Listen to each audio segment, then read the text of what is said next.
Hola, mi nombre es Sichela Alejandra Soto Arellano. Actualmente curso la carrera de medicina y en esta ocasión vamos a estar exponiendo la meta 3.2 de la materia transparencia y rendición de cuentas. Vamos a hablar sobre los temas de quién y cómo se protege nuestra información, a qué tenemos derecho a acceder y qué información no se debe de acceder o no debe ser de dominio público, por qué y las leyes o instancias que nos protegen. Tenemos que tomar en cuenta que no toda información puede ser de dominio público, por lo cual se clasifica en confidencial, reservada o versión pública. La reservada es aquella información que pues no puede estar al acceso público, ya que su divulgación podría causar algún daño o algún asunto de interés público o de seguridad nacional. La confidencial es aquella información que está relacionada estrechamente con la vida privada y los datos personales. La protección de estos datos personales es muy importante y no se ve como una limitación al derecho al acceso a la información, porque esta cuida otro derecho humano que es el derecho a la privacidad. Y la versión pública es aquella información que se da al dominio público y de la cual está modificada para que ésta no pueda comprometer la integridad de otra persona. ¿Quiénes pueden utilizar nuestros datos? ¿A quién se lo podemos compartir y qué van a hacer con ellos? Bueno, pues tenemos que tener en cuenta que hay tres personajes en esta retroalimentación. Tenemos primero que es el titular, que somos nosotros, que es la persona física a la que corresponden los datos, que nosotros los dueños de esos datos, y de los cuales tenemos los derechos del acceso, la rectificación, cancelación y oposición de estos mismos datos. A la persona a la que se lo compartimos es el responsable que tiene que tener un manejo de acuerdo, un tratamiento de estos datos personales.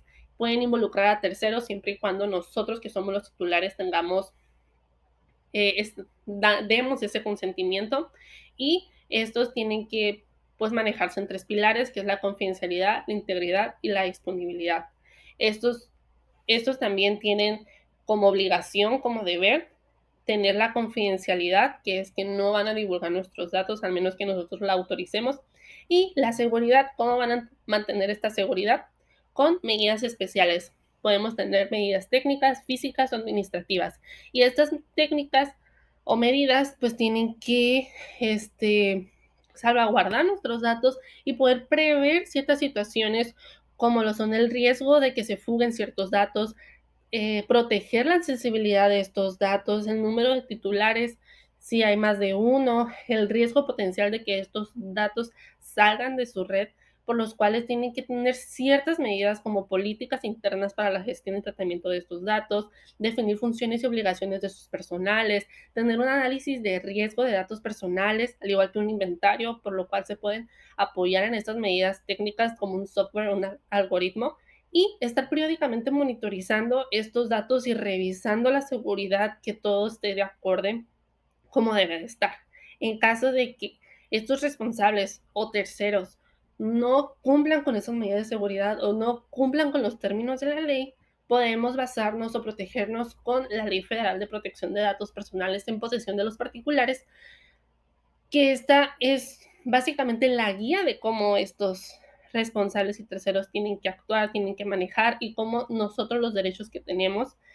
Y en caso de que ya tengamos algún problema, podemos apoyarnos en el Instituto de Transparencia de Baja California y el Instituto de Transparencia y Acceso a la Información de Protección de Datos Personales, las cuales ambos tienen el mismo objetivo, que es poder garantizar que estos derechos se vayan cumpliendo conforme la ley. Pero el Instituto de Transparencia de Baja California, vaya, es como una ramita del árbol, algo más del Estado. ¿Cómo vamos a poder denunciar esto? Pues entramos a la plataforma, identificamos el organismo que no está cumpliendo con estos derechos, con estas bases. Tienen un apartado donde podemos picarle y ponerle clic, en el cual nos va a poner un formato que está prellenado, y de ahí simplemente ponemos enviar.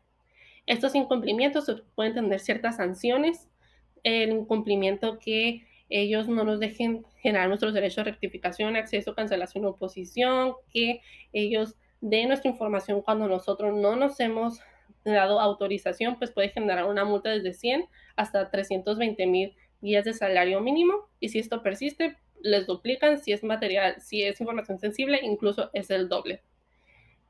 Y pues es muy importante que conozcamos estos datos. Aquí están las referencias en las cuales me apoyé, y muchas gracias por su atención.